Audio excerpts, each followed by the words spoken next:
You're listening to the Electrocasts podcast. This is podcast number 17, featuring music and conversation with Jens Helmstedt, better known as Bassy Jam.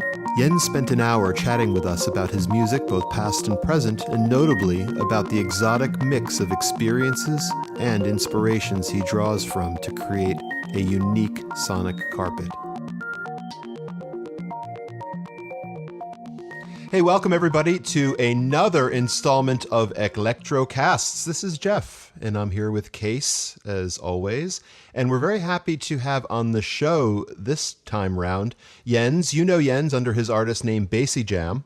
And we are very pleased to have him on this installment of Electrocasts. Hello, Jens. Welcome to the show. Yeah, hello. Thank you very much for inviting me to your great podcast. I'm really excited to be here now live with you. I'm glad you think it's great. I hope everybody else thinks it's great. Case, do you think it's great? I do. I think it's a great thing to do. I love it. And welcome, Jens. We look forward to talking with you. Excellent. Jens, before we get too deeply into conversation, could you tell us a little bit about where listeners can hear your music out there? What websites, what platforms do you have it posted to? Okay, I have a website under the name bassyjam.com. Most of my music is on SoundCloud, soundcloud.com/bassyjam. Also on Bandcamp I have something, and I'm very active on Twitter, @bassyjam on Twitter. So a lot of different social media, but these are my main places where I am. Now, the name Bassy Jam seems to reveal that bass is your main instrument, or maybe your first instrument. Can you tell us a little bit about your musical background and, whether it comes from your development as a bassist, or can you talk a little bit about that? Yes, the bass is my main instrument. I can say I start with this to make music. Now, as a child, I made a little music playing drums. But 1980, I start to learn the bass guitar, electric bass guitar. And I was many years active in the 1980s and also in the 90s on live concerts with bands and in recording studios. Working for other production as a bassist, but also playing different instruments and producing other people. So the bass is my main instrument, still my main love. And also on this project, Bassy Jam, it is not to make a solo bass project. It is just because the bass is for me the main instrument. And I'm playing here also mostly on a Warwick fretless bass. It's a great instrument I have been working with around 20 years. And it's like fused with me. So I thought it can be start everything from this feeling also. Yeah, awesome. Hey, Jens, what bassists did you listen to when you started getting into the bass? Who are some of your favorites? Now, there are a lot of great bass players around. Who inspired me first when I start to... usually I want to be a drummer. But my parents didn't like this idea, so much loud around them. So it was in 79 or 80, and there was the group, three-man group, The Police was very famous, with Sting on the bass. And he played also this bass, so mainly supporting the music. And I was thinking that's another... good idea to go into music. So I started, and in this time there were many bands in Germany, and everybody need a bassist. So I had a chance to go very early in different groups and different styles, and also older musicians invite me to play, and this was very helpful for me to grow in a short time on this instrument. Yeah, very nice. Yeah, playing with people is a great experience. Excellent. Yeah, it was very important in this time. Yeah. Jens, you talk a little bit about how your bass is not in front of your music; it is supportive of your music. There are many very well-known bassists in which when you listen to their music, it is very obvious that the group is the bassist, and with other musicians there, which is, for example, Marcus Miller. Are you familiar with Marcus Miller? I'm a big fan. I probably have every record made by Marcus Miller, but Marcus Miller is out in front. So why did you choose to make your bass in your music more an inherent element rather than an obvious element?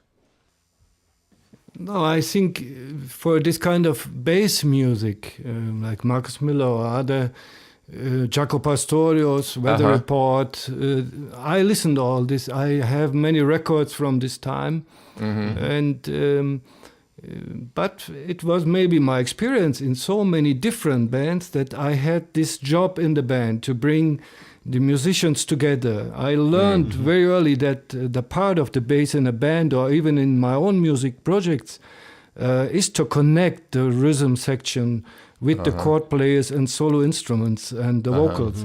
And also the audience, the listeners are awaiting this. They need this background when they are in a concert, when they are listening to a record. Sometimes now, or also in further projects, I like to give the bass a small solo or featured part, but generally the bass has to be the basis in a music track. This is my feeling. When I'm playing by myself, yes, I'm playing jazzy or a little experimental, but I think this is not so good to bring to a bigger audience. Maybe when you are a really famous name from the 70s or 80s, this jazz rock people. Yeah. Thank you. Yeah. I think you're right. The bass does lay down the law. It does connect the rhythm section with other melodic pieces in the band. And one thing I did know, I listened particularly to the bass when you were when we were listening to your music, and it is understated, but it is also very melodic and supportive. So you do a good job of doing both of those things. Now you do not only play the bass, you play original traditional instruments from the Middle East as well? Yes, I play all the instruments on my productions now on this project Bassy Jam, also the keyboards and everything. And also there are some original, traditional instruments, that's right. Yeah. Can you tell us a little bit about where your interest in those instruments started, where it came from? Oh, I traveled a lot and I bought these instruments now I'm using. There's oud. It is a lute with 11 strings, and there's also, especially I like to play this, is a zaz. Also it's named Balama. It is had a very long thin neck and 7 strings. And they are both acoustic, Turkish, Arab, Persian instruments. There's no any electronic on board. I bought this 25 years ago in Turkey. And now I'm record this with the condenser microphone. Usually I'm using a Focusrite preamp to make it really clear and original sound. For other instruments or traditional sounds, I like to use also virtual instruments and creating synthesizer sounds, which I'm playing on the keyboard. And often I build different sound layers combined of real and electronic instruments, what makes it a little more clear or modern or direct sound, but same time also this traditional feeling from the sounds, from the tones to transport it. Yeah, one thing when I was listening to Bosphorus, Jens, I wondered if that flute was a real flute or if it was a virtual flute or a combination of something. It's beautiful. The flute is synthesizer made. It's synthesizer made, but it's beautiful. It was hard to tell. The texture it has is, Yeah, this is, there are so many wonderful sampled virtual instruments out there. I use a lot of the contact instruments. Which ones do you use, Jens? Do you use any particular plugins for that? I'm using, working on now here for this project on Logic Pro X. After a long time, I worked in the 90s, I had a big Pro Tool system in my studio. But now, since 2 years, I'm working here on Apple PowerBook, put the Logic Pro X on it. There are a lot of interesting virtual instruments. I'm using also some synthesizer plugins. For example, from UHE, maybe, I don't know, you know this. It's a Berlin-based company. Not familiar. I know UHE, yeah. You know, oh.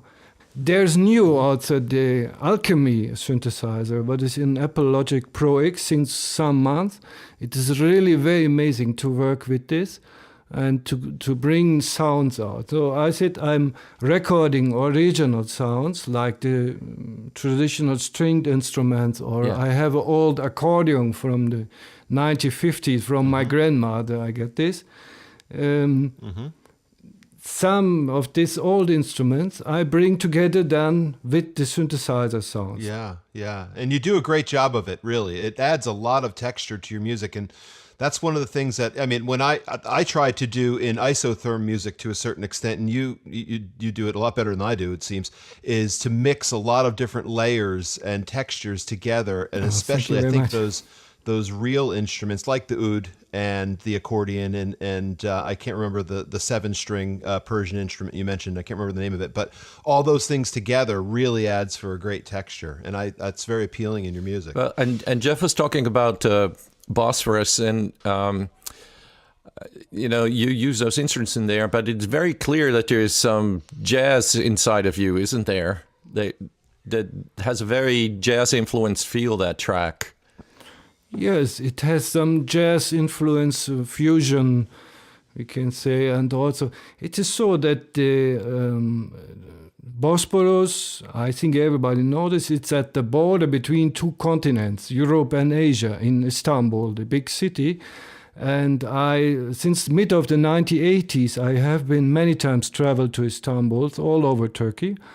Often I crossed on a ferry boat, the river Bosporus, between the two continents. It is also like a melting pot between the cultures at this point.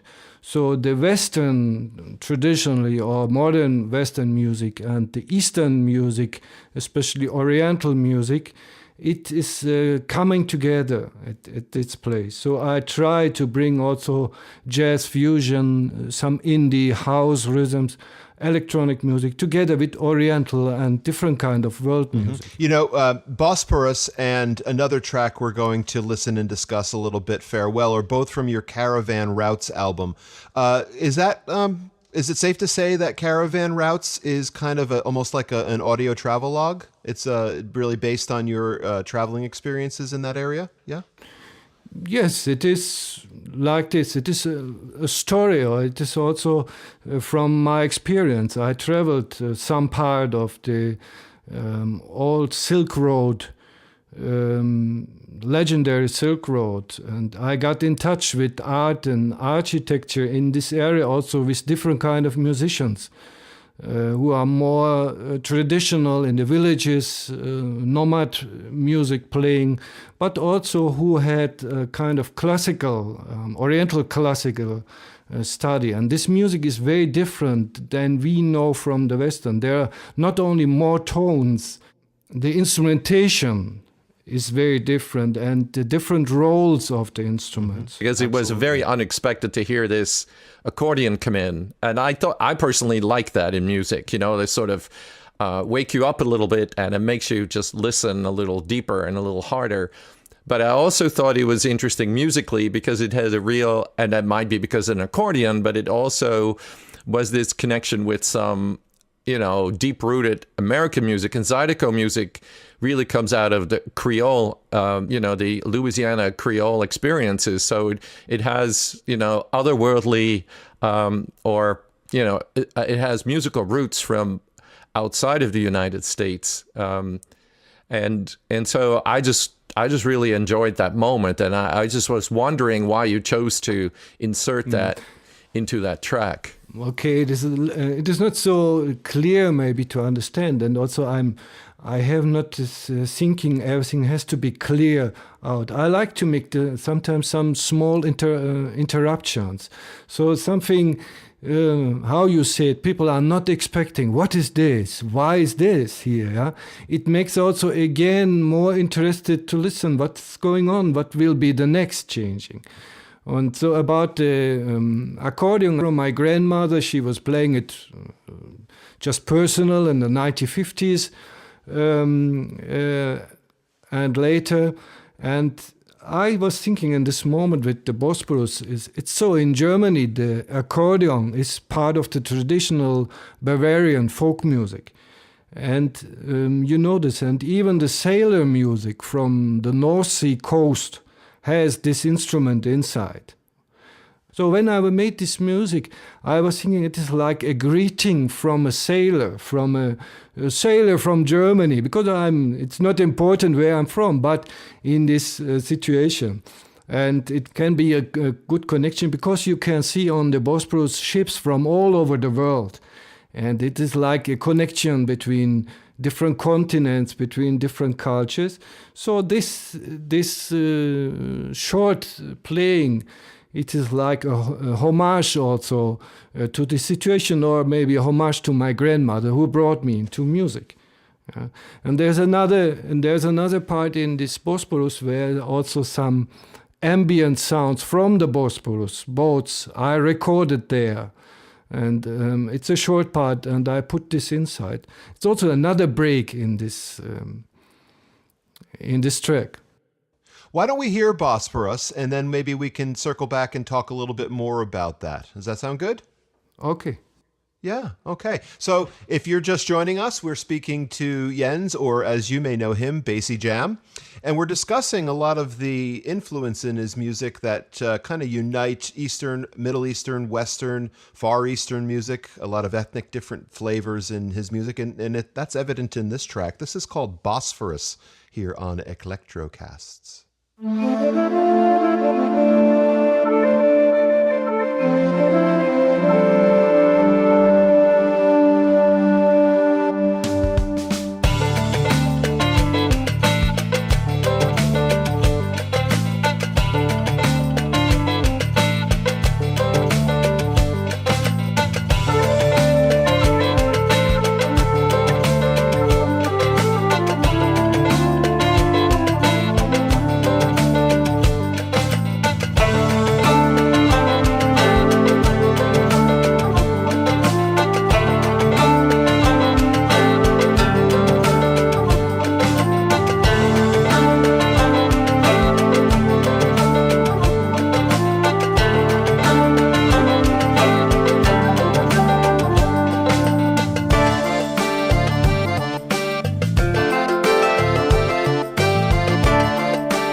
Jens, in Basras there, I have two things I want to talk about. One is the percussion instruments that you use there. I'm very interested in what they are. And the other piece is this very surprising little, it feels to me like a Zydeco riff on your, what I assume now is your grandmother's accordion. Yes? I mean, that was the percussion really stood out to me because I thought that it was an interesting sounding percussion, a very authentic sounding percussion. But the accordion was a real surprise. And I mean, I have to tell you that my wife and I are very much into Zydeco music. I'm not sure if you're familiar with it. It's from Louisiana. And we like to go dancing to it. So. Okay, yes, good. Yeah. So that's why I was curious. About the percussion, I can say to simulate real good Oriental percussion is very difficult. Yes. It is like impossible. So I'm using here some fragments or snippets of real recordings of a rig or darbuka where I have a license, and I play to this some additional drums on the keyboard by myself, building so step by step my groove and rhythm. It is usually I'm not using samples, but for the percussion, I think it is good to have some original recordings to get this feeling, to get this groove also. Yes, and you were very successful in it because it sounded like there were people making, doing this percussion. It sounded very authentic to me. So thank you. The Oriental music has, it's different. They have always a tragical or even a longing feeling in the instruments. And the music is not so much focused on solo instruments. It is more based on continuous repeating of rhythm and tones, like weaving a sound carpet. I like that term. What did you say? Weaving a music weaving tapestry? A sound carpet, I said. A sound carpet. Absolutely. Yeah, wonderful. We got a new. The idea a little behind what I think. Now you asked for the Caravan routes before. It is a very long time in history in the Middle East, also until India and China. They were on a much higher level than Europe, than the Western in this time, in the outgoing Middle Age, about science, about art. And I think especially in the caravanserais of the outgoing Middle Age, traders and travelers of different cultures, they came together, they inspired each other in art, in music, and telling stories each other. It is also that this music was not, this is the Western, this was the Western music, this was the Eastern music. I think it fused, there was a fusion very early, what we don't know also really exactly today. So, so this connection between Eastern and Western music seems to be a real sort of connector for you, and you talked a little bit about this idea of longing in the music, and it seems that Independent Sailor is really all about that. This sort of wanderlust, if you will, this desire to travel and to go to other cultures. Do you express that in all of your music, or is like Independent Sailor a specific expression of this sort of romantic feel? This Wanderlust, like Goethe used to write, Der Mann ohne Seele. Ja, Wanderlust is ein deutsches Wort, a German word. Yes. Indeed, this song has autobiographical influences, but this track describes a longing feeling to someone who's far away. But at the same time, it is also the longing for me to be like an independent traveler, to discover something, discover the world. I have this wanderlust in my life since long time, and also I traveled a lot and to different countries and in my mind. I was many years active also as a documentary photographer, and worked for different magazines and school books, special interest books. So especially about travel and historical, archaeological photography. And maybe this brought me also to this kind of ideas, all this influence, all these things I saw, I learned, I feel by myself. It is also flowing into my music. Hey, why don't we listen to Independent Sailor, Jeff, and then come back to this visual aspect of Jens's music? Because, you know, Jens, you do post a tremendous amount of retweets of visual artists that you are in touch with on Twitter. And I'd like to talk a little bit more about the visual aspect of your work. Okay. So we're speaking with Bassy Jam, Jens, who goes under the artist name Bassy Jam. And this is a track of his called The Independent Sailor on Electrocasts.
So Jens, like I said before, we went to your track "Independent Sailor."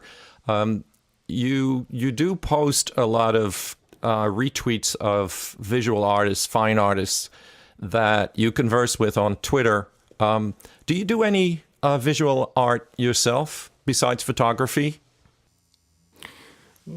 I'm by myself not making art, but on Twitter there are a lot of talented and impressive artists. This inspires me a lot of time for moods and topics, and I combine this also with my own emotions and experiences. So if there's a strong feeling about something, maybe I saw in art on Twitter or somewhere else, it flows into my music. And it's usually a scenery I'm creating in my mind. So often I use also ambient sounds between the music and the music. And the music goes more in a direction of making a soundtrack. Mm-hmm. So is that what attracts you to? I mean, there's a very filmic aspect to the Independent Sailor, as well as to Looking for a Safe Harbor, which is another one we're going to hear in a bit. So is that really? Are we to surmise that really your interest in creating that carpet you were talking about, that multicultural carpet, or that soundtrack, or that very filmic representation of things that you see, be it real life experience or be it somebody else's piece of work, whether it's a photograph or a painting or something like that, and it's all interpreted through your lens, and it's your soundtrack. How I said, it has also a visual aspect, my music. I feel it inside of me.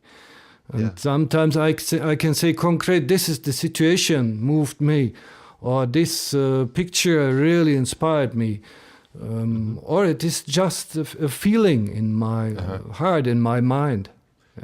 Yeah, I find it very interesting because Jeff does poetry and contributes on Twitter as Awaiting Frost, and I participate in Javier Haiku, which is based on words, and so I think Jeff and I are very word inspired.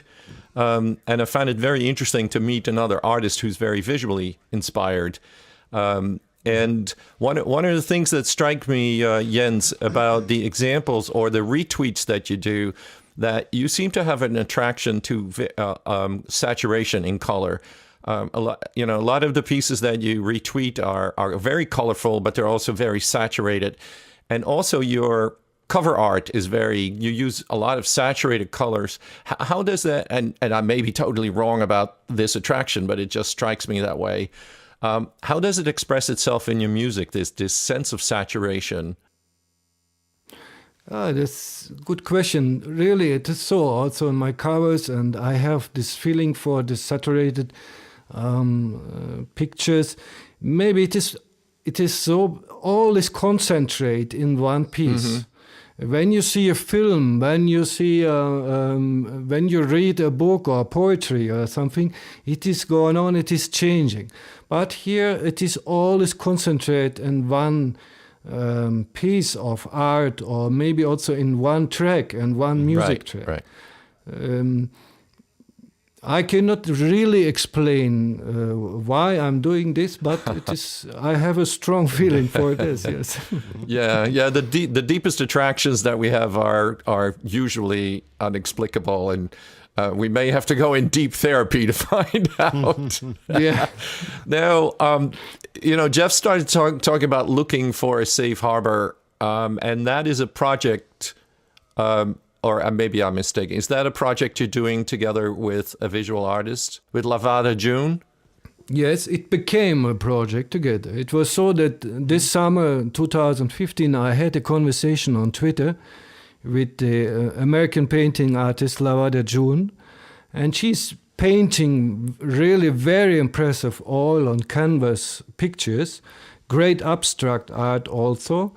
And what is for me very inspiring on her work, she's making storytelling paintings.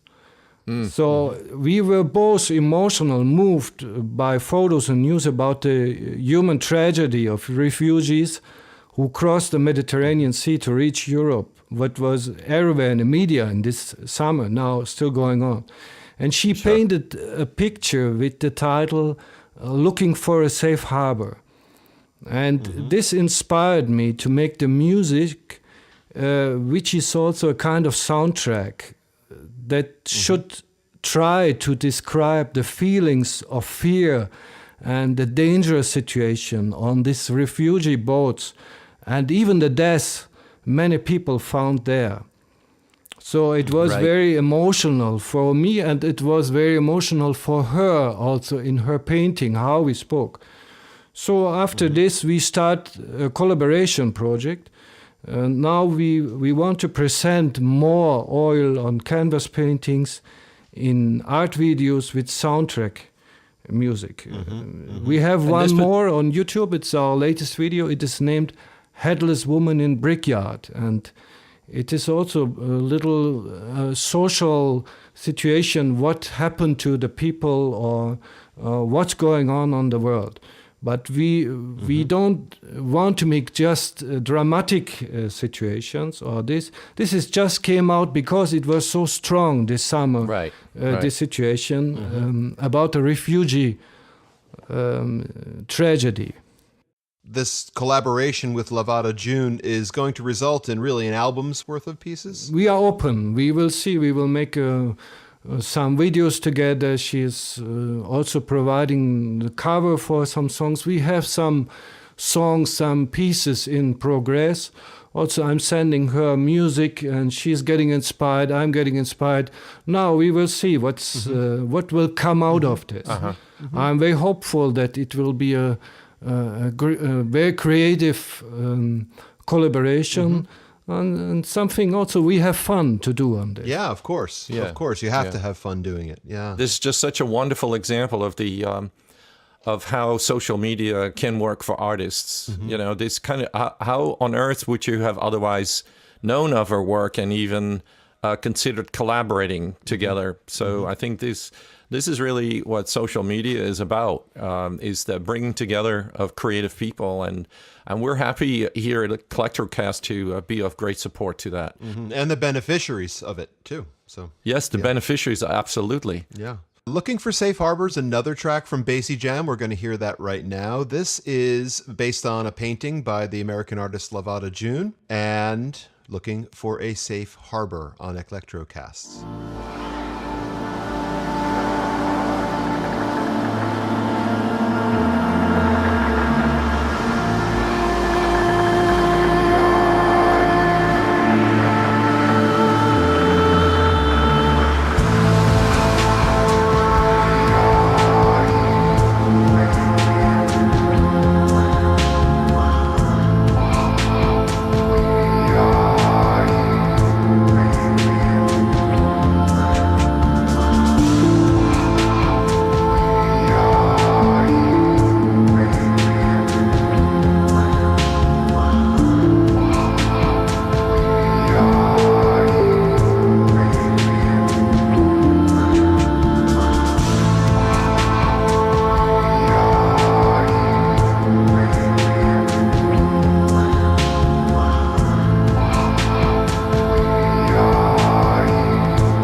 So Jens, with so many layers to your music and so much inspiration behind it, what is your favorite, if you have a favorite? I know you probably do it like most of us in a lot of different ways depending on the piece, but what comes first when you sit down to compose a new piece, or what do you prefer to use first? Do you go for rhythm? Do you go for a texture? Do you find sounds that might be interesting and work from there? Do you go with melodies, chord progressions? Which is your favorite way to compose, do you think?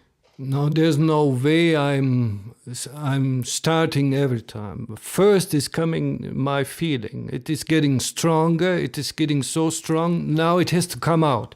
Mm-hmm. Maybe the next instrument I will find, I will use. Uh-huh. But it is also so that oftentimes I start on the bass, mm-hmm. Or playing on other instruments like on a bass. It's just to start something, and it will come out by myself. Mm-hmm. Also, I like to play piano sounds, electric piano sounds, mm-hmm. Rhodes sounds. Mm-hmm. It really inspired me just to start with some tones or some chords what has this typical Rhodes effect mm-hmm. Sounds. Mm-hmm. Not so much, I cannot work so much good on a clean piano mm-hmm. or starting with the melody or with the string. It is better to use a groove or something, how I can start to weave the sound carpet mm-hmm. we spoke before. But you don't generally begin with a chord sequence, for example. You don't have a chord sequence in mind. It's more comes out of your life's experiences and the need to express those. And then what I hear you say is you generally begin with your bass guitar and then go to the piano, to the Rhodes electric piano sounds. No, I cannot say I'm generally starting with this. It is different. It is. I know all these things. I made music production for very different artists also, especially in the 90s. I had studio, I made music productions, I made mastering. I worked for all this kind of different styles. So also I know there's a refrain after so many seconds, or there's this kind of chords good together. So, but for my project here, I don't want to follow any rules.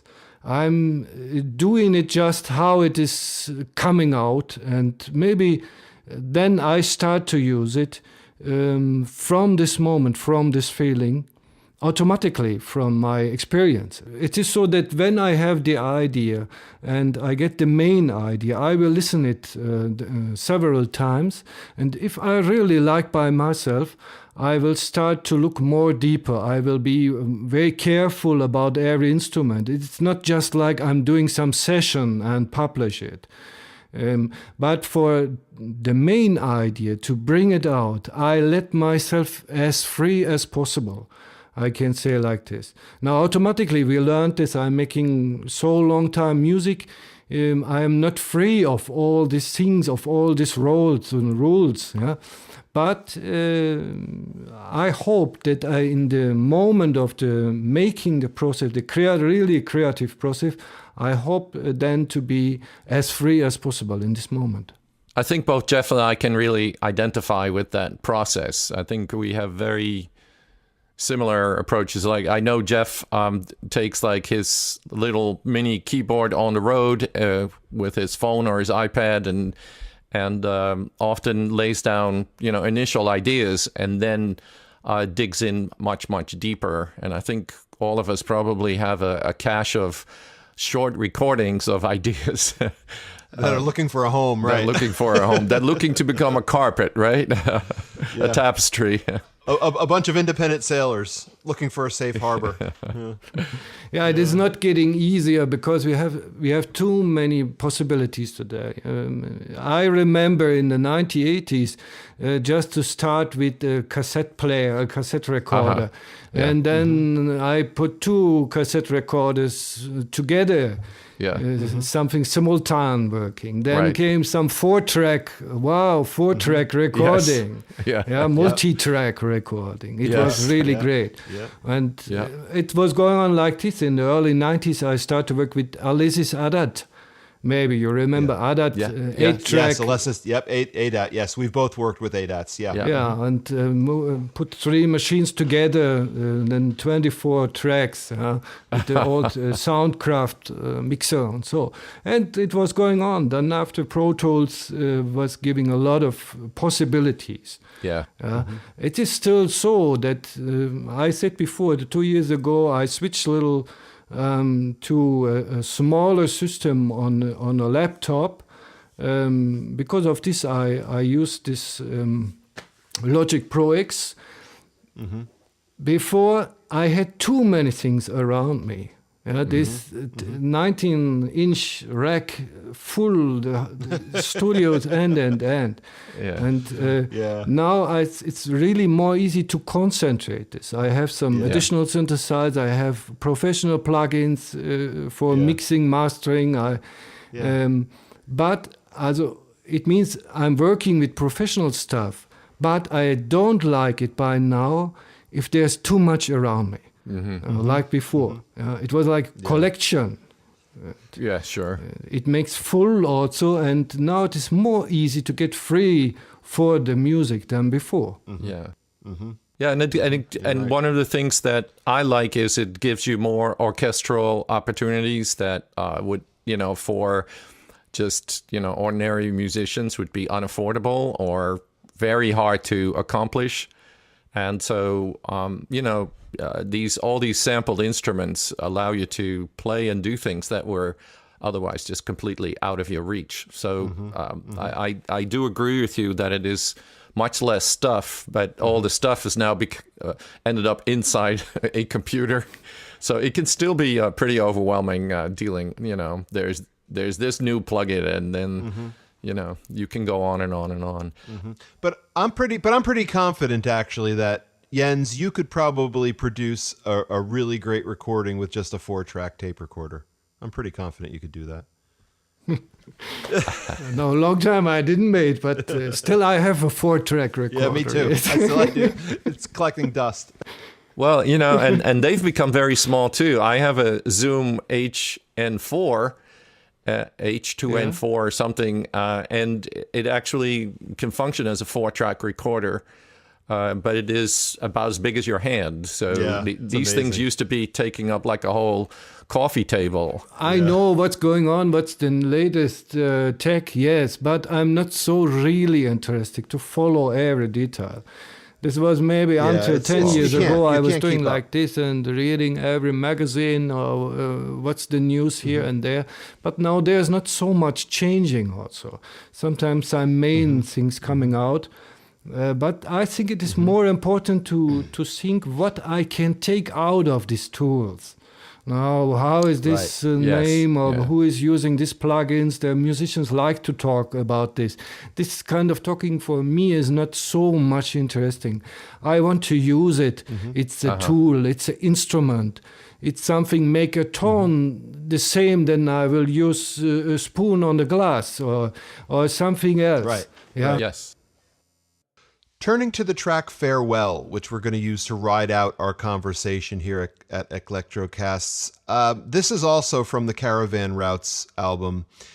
And there's this lovely little section at about 4 minutes in, where the drums just lock in with the bass and it becomes a steady 4/4 feel. And it kind of gives me a sense of pushing ahead, like, the name of the song is Farewell, but you're almost like you're ending that part of your journey and you're heading out now.